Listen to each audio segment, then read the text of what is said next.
Guys, hold on, let me take my braces off. But guess what? It's another podcast episode. And I'm so excited because number one, Dr. Pepper. Number two, I have a fun outfit on. Like, okay, period. Got these jeans. Like, okay. And I don't have my shoes tied. But, ooh, the Victoria's Secret socks y'all are not supposed to see, but now y'all see. And it's perfect. But you want to know what we're getting at in this podcast? Oh, holy crap, I don't know how to breathe. Someone give me an inhaler. I also have my favorite chips on the planet. But, so in this podcast episode, we're talking about the neuroscience of memory. We're talking about how when you're doing your destiny, basically, when you're fulfilling your destiny, doing what your, maybe not destiny, but your purpose that God has set for you, and you're doing it, you feel so much better. And then talking about dreams and aspirations and how setting those to be goals that you can achieve for in a visual, like right over here, right there. I'm gonna take it down and show it to you guys step by step on how to make your own. And I might get into some poetry. I might rant about my book I want to, and it's gonna be awesome. Y'all are gonna learn a lot. So first, let me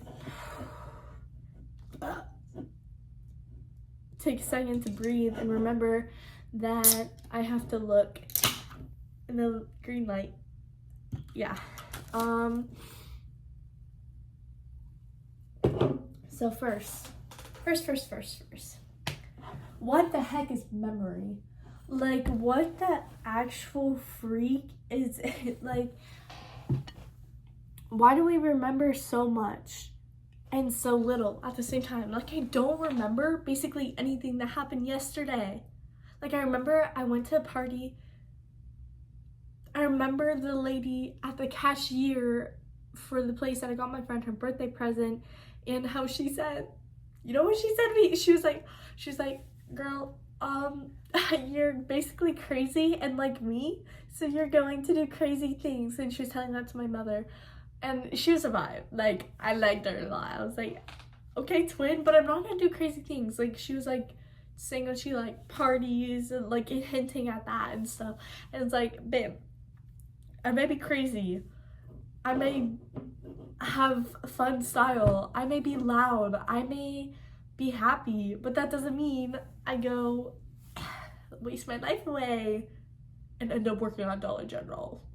So that's what we're going to get to, is how memory connects to your future and how you react to it. So even though it may sound like everything I told you guys are totally different compartments, I'm going to show y'all how it's all connected.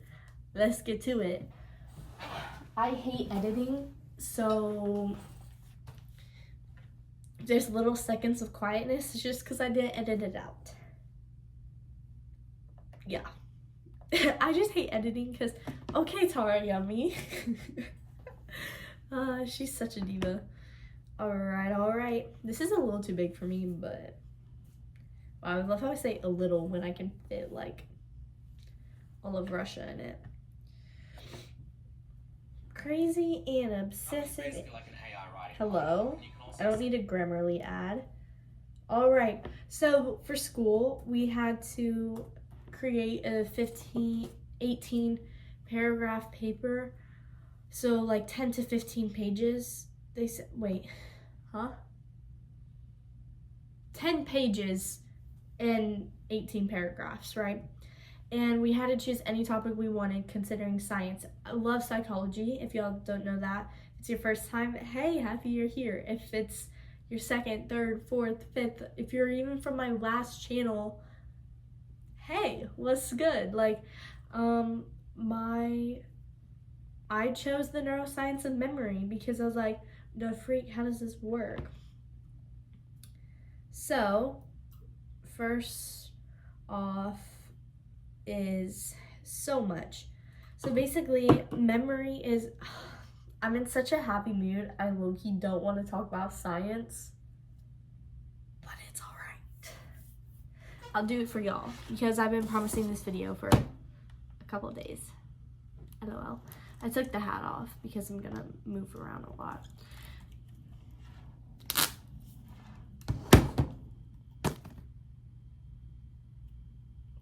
Okay, so memory is just a bunch of neurotransmitters going boom, boom, boom, boom, boom, connecting.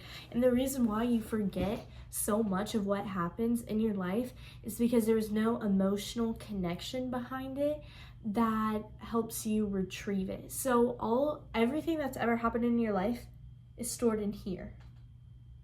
Your brain, in your skull. It's freaky. It's like, what do you mean everything I've ever been through has knowledge? Like, my brain knows it's there, but it doesn't retrieve it. So retrieve is like when you remember stuff. So if there's no emotional connection to it, you're gonna forget. So like, you know how there's PTSD? You remember so many bad things because it was bad, you know?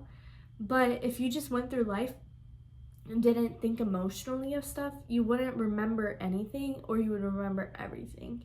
As strange as that sounds. Like, you know, young Sheldon, crazy man that is. I know it's fake, but it's like, so anyways, if you know how you remember happy memories, that's because there's emotion to it. Like when you fall down and scrape your knee, you remember it if like it was a crazy time, but if it happened when you're super little, you're probably not gonna remember it because your brain is learning how to remember. So when you're about 3 years old is when you can start actually remembering events. So the amygdala, AMYGDALA, so I probably mispronounced that. I wish I could say English is not my first language because I mess it up so much, but it is my first language and the only language I know other than Latin, and nobody speaks Latin, but I was forced to learn it in school.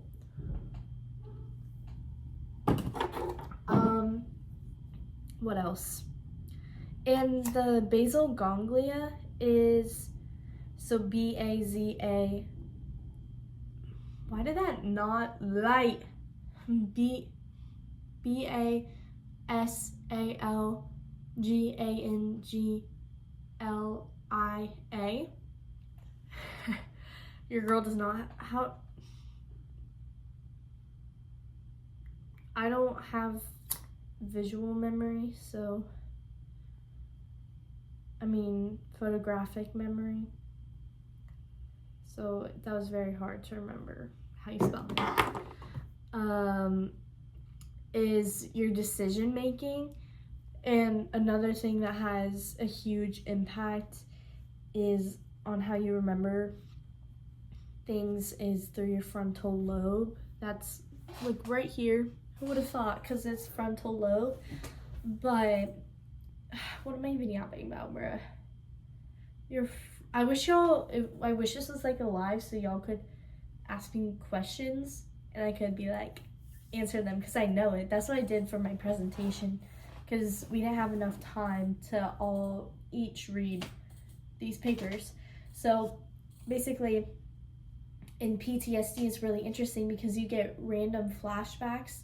Like if someone drops this and I was in World War II and heard a bomb, I might freak out because it was super loud. Well, not that in particular, but if a loud bang explosion happened, my brain would be like, oh no, I'm right there, right back again. And you can't help it. Like you genuinely can't help it much. And it's just like super stressful. And I was like, there's no way there's not a cure for this. That was like a huge part in my paper because it's like, there's no way there can be something that there's not a cure for.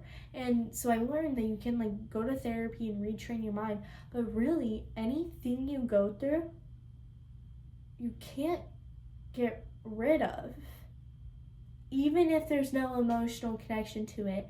And I find that incredibly insane. And it's like, yeah, it happened to me, so of course it's there, but it's so bizarre to me. And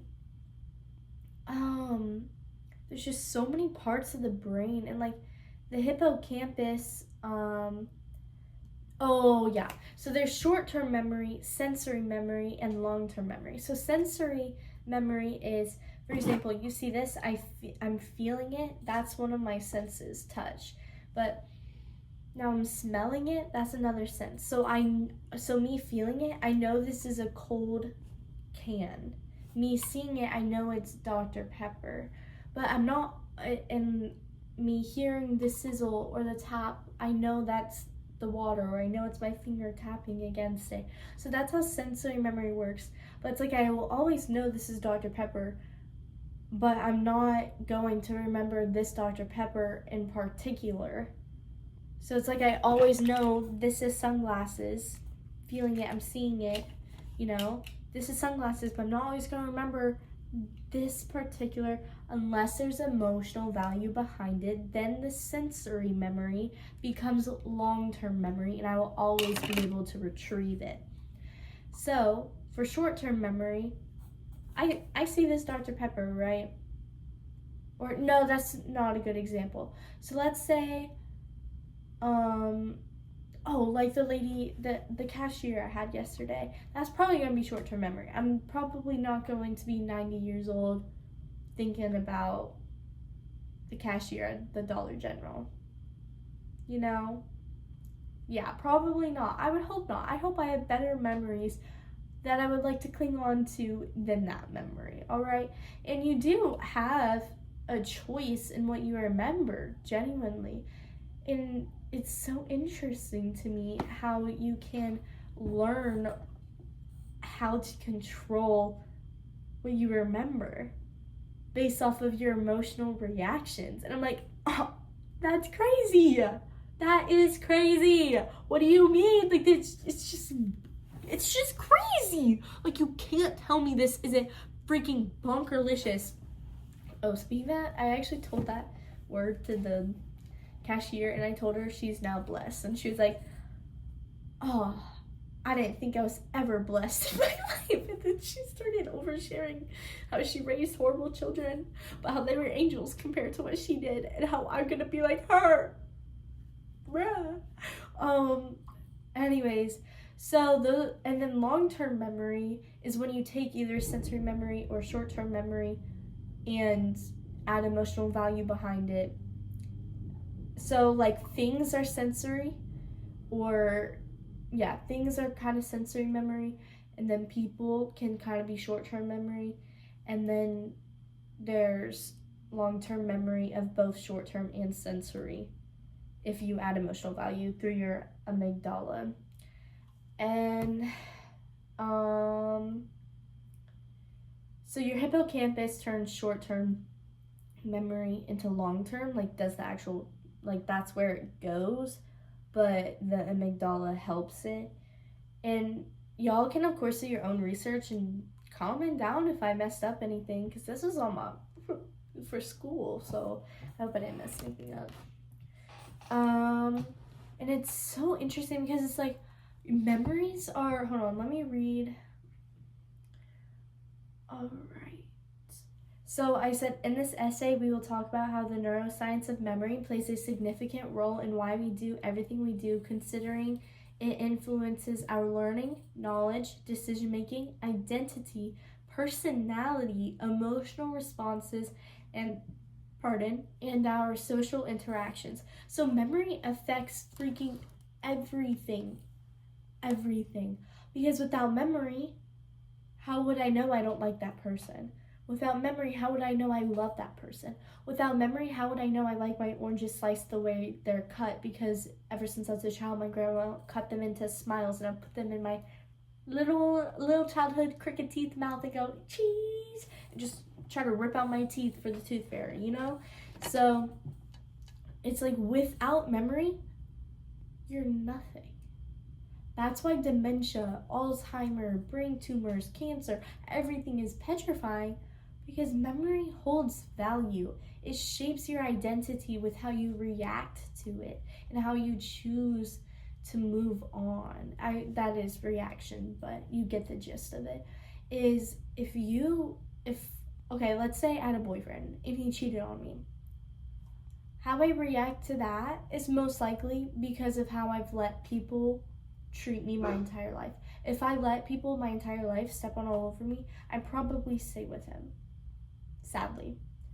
Or I could use my memory and be like, wait, this is what I've done my entire life, using emotional intelligence, which is part of your frontal lobe, and using your basal ganglia for good, babe, for the better, and be like, no, I should leave because my person should respect me.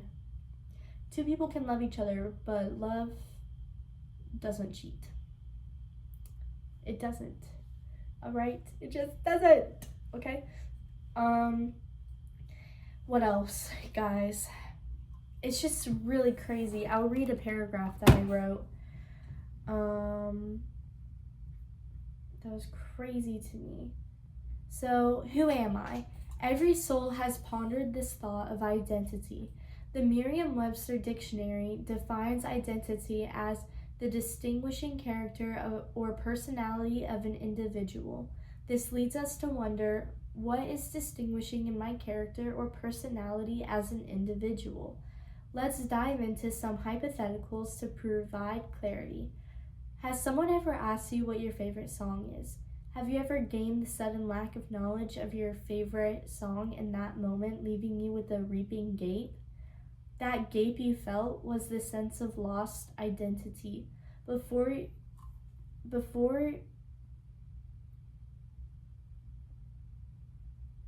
you read through this page, I wrote through when I meant to say throw.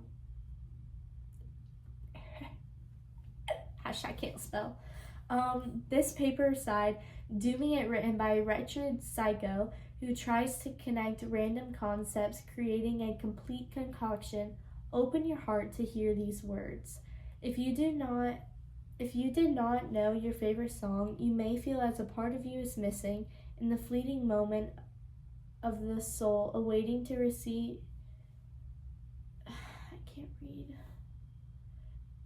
your reply, because they now know not of what song brings you to project love after expressing the desire to learn that part of you. So like they're wanting to learn about you and you don't know yourself. That part of you was withdrawn due to memory. So memory also connects with anxiety and like all these things. Memories are tied to identity. Since memory is not static, we relive it every time we allow its presence. Think about that. Every time you allow it, you have the ability to allow memories to come and go. That's insane. Self-reflection of your identity derives from two types of long-term memory, which are episodic memory and semantic memory. Episodic memory consists of conscious recollection of past events, including the detail of their time, place, emotions, etc. Like recalling your dad singing My Little Sunshine as you laid beneath the warmth of your covers, fighting the brutal battle between your eyelids clasping closed and urging them to open enough for him to continue singing during the nightfall of the 8 o'clock hour, to later realize it is your favorite song because of the honest joy dancing inside you.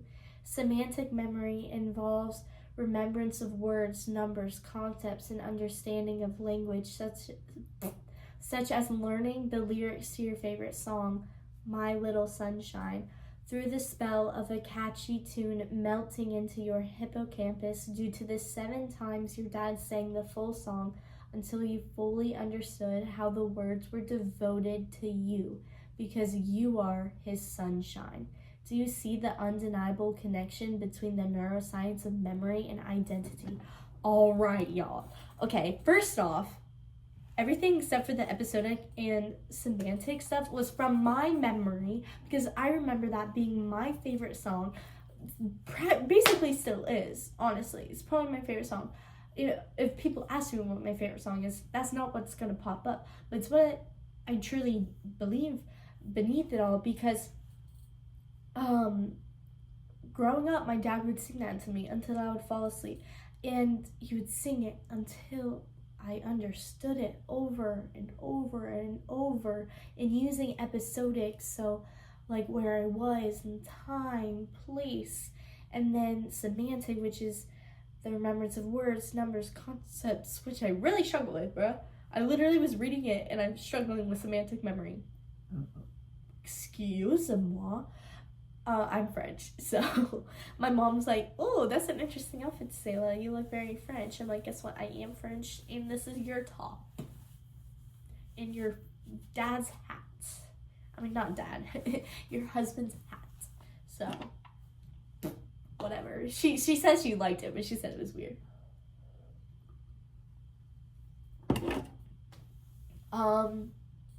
Is through my dad singing that, I began to understand how much I mean to him, and part of my identity ever since has become, I am my dad's sunshine.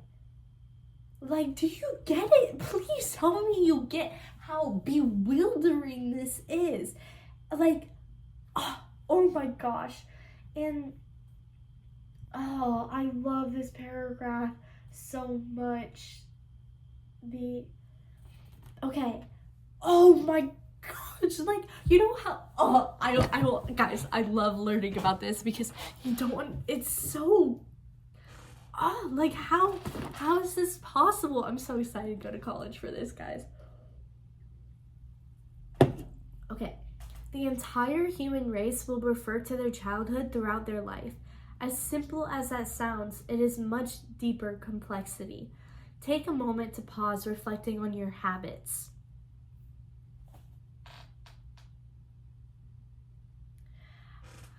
How many of those are formed from your childhood? If habits does not suit your cup of tea, how about preferences, such as your oranges sliced into a smile or triangle?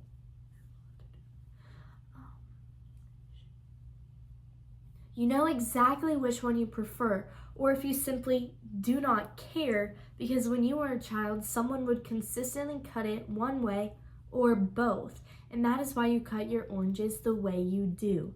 This is because when you were a child, your brain was working at a rapid pace, creating more synapses. So synapses are synapses. Just want to tell y'all the spelling of a lot of this stuff because I may not be pronouncing it right. Is just the neurotransmitters making connections. This is because when you were a child, your brain was working at a rapid pace, creating more synapses than as an adult for lifelong learning. This is why it is the federal law to be in school roughly from 5 to 18 years old. Why you play sports, there was a comma. Why you play sports and why you learn guitar at 9 and your dad is not taking the lesson sitting next to you.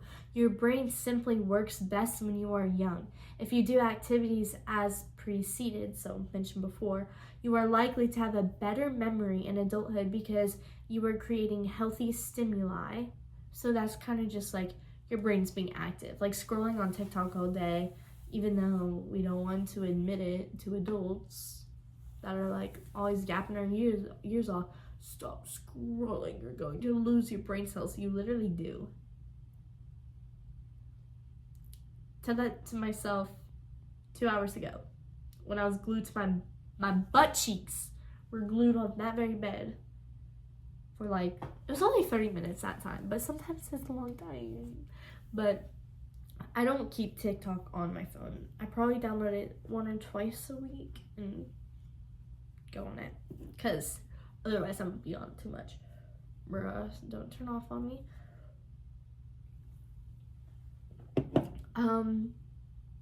Better memory in adulthood because you were creating healthy stimuli which strengthens neural pathways, memory formation, and cognitive flexibility. So cognitive, oh my gosh, okay, so cognitive dissonance, guys, I have to tell you the most insane thing ever, if this isn't the most insane thing ever already.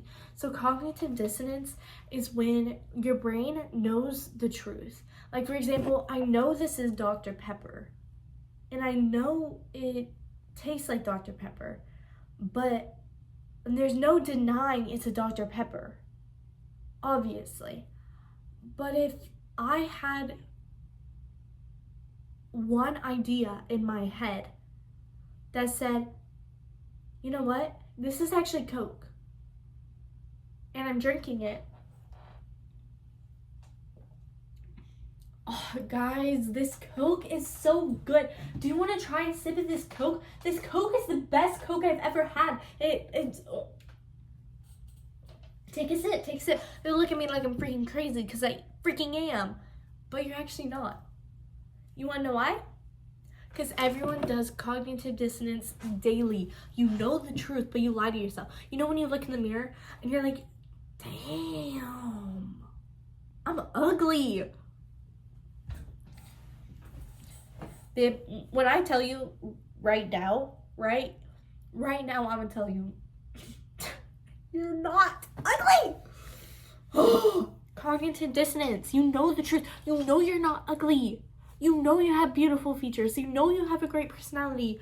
You just are letting memories of things other people have said or having obsessive thoughts, clinging on to whispers from yourself or from the devil that you're just like letting. Wow, Sayla. Really just gag them. No, you're just letting that take control of you. And guys, I can talk the talk, but when I tell you I don't walk that walk, I am no Adriana Lima on that runway, all right? I'm more like angry bird after getting hit thousands upon thousands of times, all right? I have a hard time with this too, because let me tell you the most crazy thing. So I have this one friend, right? And the other day I was like, so a couple weeks ago, I don't know why I remember this date, but I finished the book April 16th. It's called Every Last Word. And it like, okay, if you want to read the book, fast forward 30 seconds, all right? So basically she had a made-up friend named Caroline, and she came into her life at the most perfect time, needed her, and she was everything she needed. And so, mind you, it's weeks later, and I'm downstairs, and I'm thinking, I'm like, my friend isn't real. They can't be. They came into my life at the most perfect time. It's too good to be true. I know I've seen them, but it's not real. There's no way this is real. And I had the worst panic attack about it. And I was like, no, I'm crazy. He's not real. I need help. Like, I didn't know what I was doing. I was shaking. I was like, no. There's no way they exist.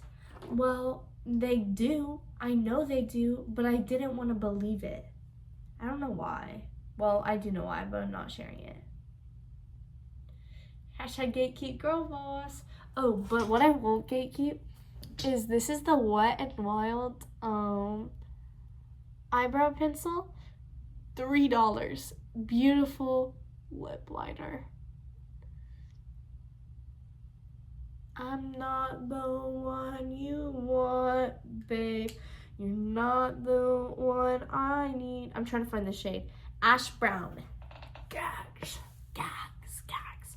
So anyways, everyone does cognitive dissonance, and it's okay, but you can train your brain to not do it. Like, I'll do this journey with y'all, like, and I'll still let people in on your life. Good people.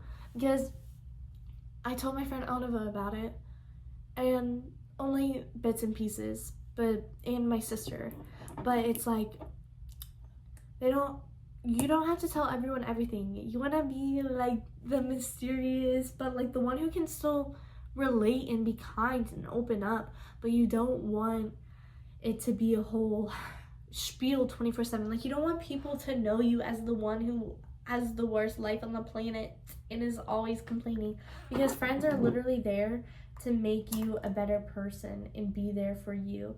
So it's like, and to make memories. So, and they're supposed to lift you up, but you don't just want to only talk about bad times. You want to talk about good times too, all right? You want to make those memories, because if all of your memories, think about it. This is just common sense. If you really take a second to think, is if all I ever do is talk to people about how I'm going through a hard time, guess what? All I ever will be doing is going through a hard time, because I'm not making good times. When the opportunities are in your hands to have good times. Just think about that. I'm gonna just be quiet for a second. By a second, I literally legitimately mean a second, because that's all I can ever do.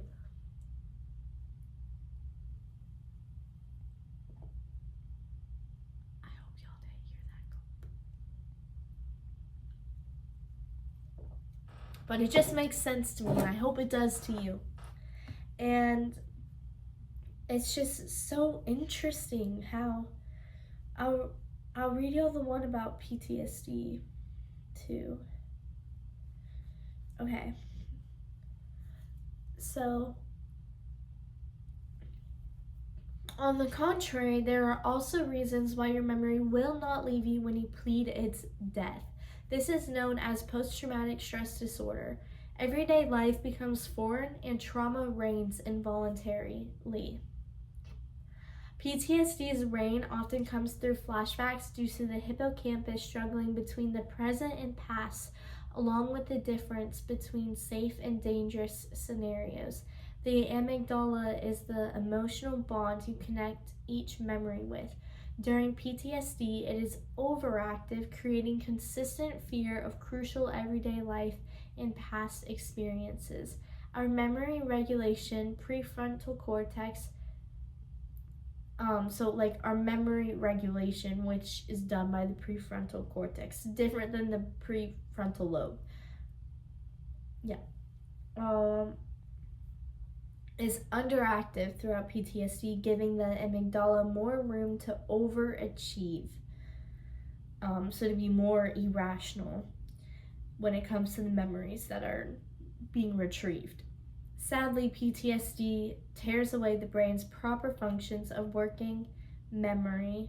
So working memory is, when you work at a job, kind of like that, or like when you go to school, like your brain, like healthy stimuli, anything that's doing that, like whether it's writing, whether it's reading, whether it's guitar, things like that. And everyday life by invasive yet obsessive traumatic memories. So the thing with PTSD is you can get therapy and stuff, but what happened to you, so you may not be able to control the flashbacks, but a lot of people will let the fear paralyze them and not move forward, but let people into your life, whether if it just has to be therapists, even if it's just through BetterHelp, #BetterHelp, sponsor me and my 80 subscribers. Please. I'll take the money. And it'll work. Like, but only for certain people. Some people are not wired for therapy, and that's completely okay. And it's just like with PTSD, my friend Jacob and I, his paper was all on PTSD, which I was like, okay, twin, hello? Like, I didn't know we both, and he was like, no, I'm not even into psychology. Then, babe, why'd you choose PTSD as your thing? Whatever.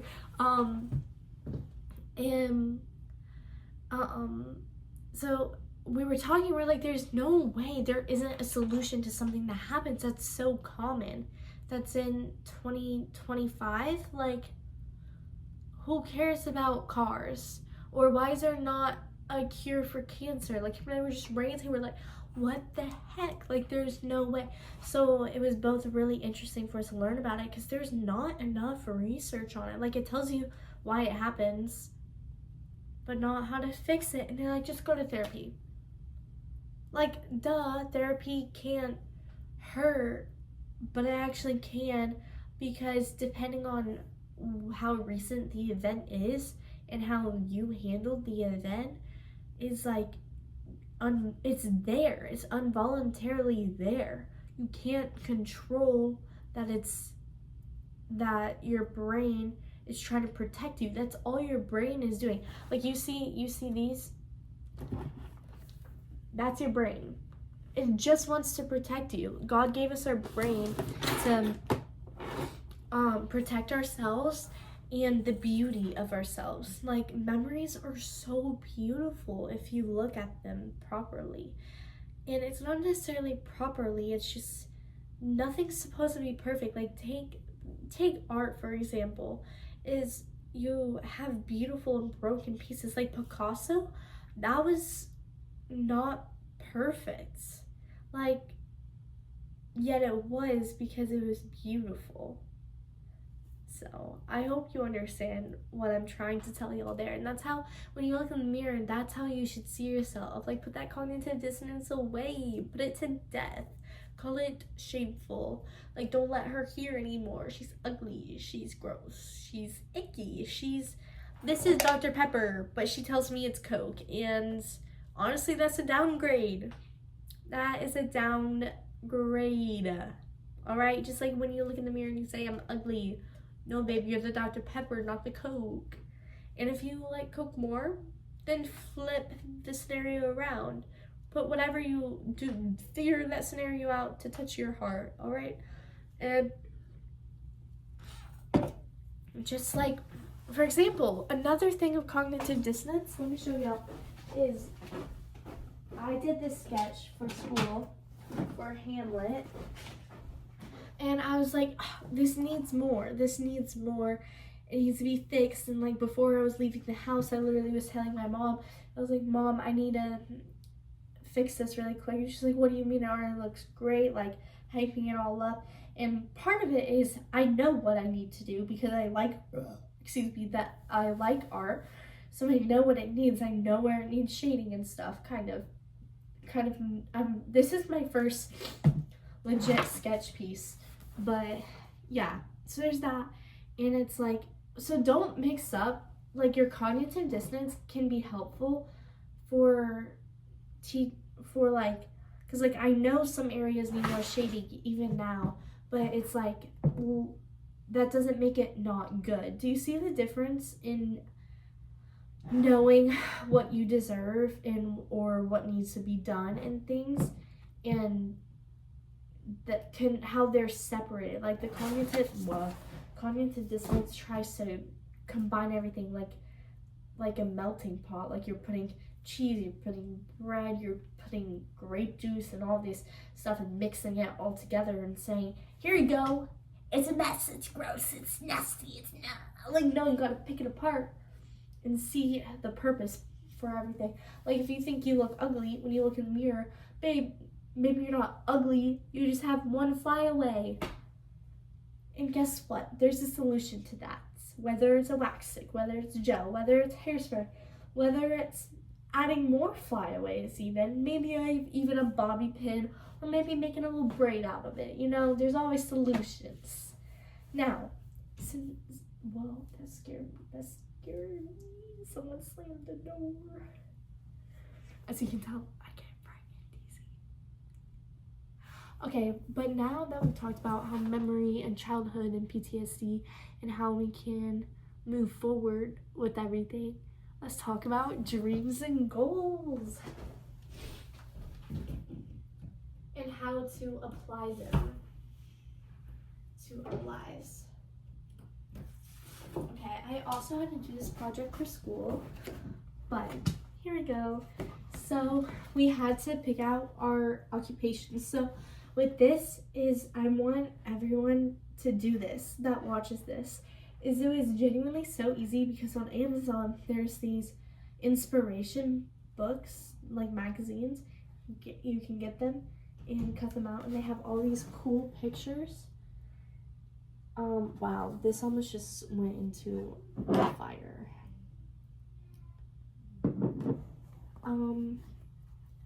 But yeah, so basically we had to do our savings, so pick our job, And so my job is my podcast, obviously, like the author, freelancing, and ministry.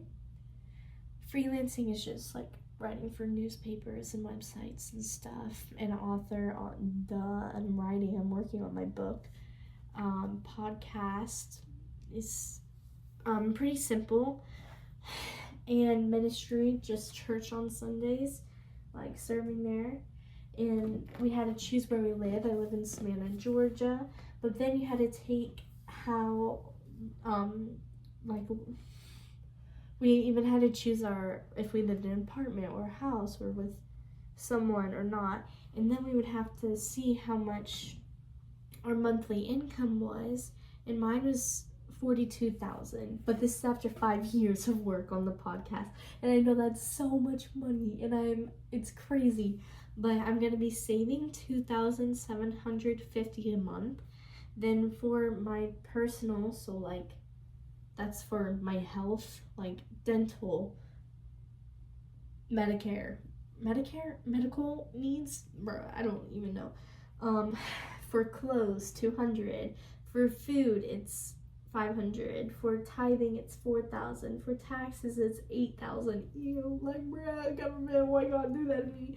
Housing is $1,100. Utilities, $189. Transportation, $342.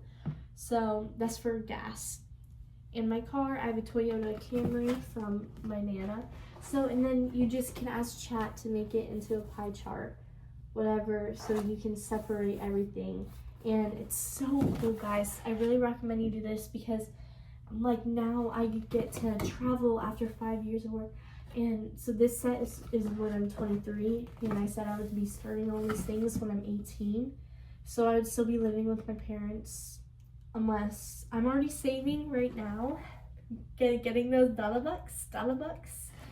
And I just think it's something good for everyone to think like, what do I want to do in my future? And it's like, girl, if you want to be a pop star, like, let it be so. Work towards it. Like, the freak, if it's what you want, it's what you want. It doesn't matter how crazy it sounds, as long as it's not like, oh, I want to grow up and be a drug dealer. Like, that's icky, but like,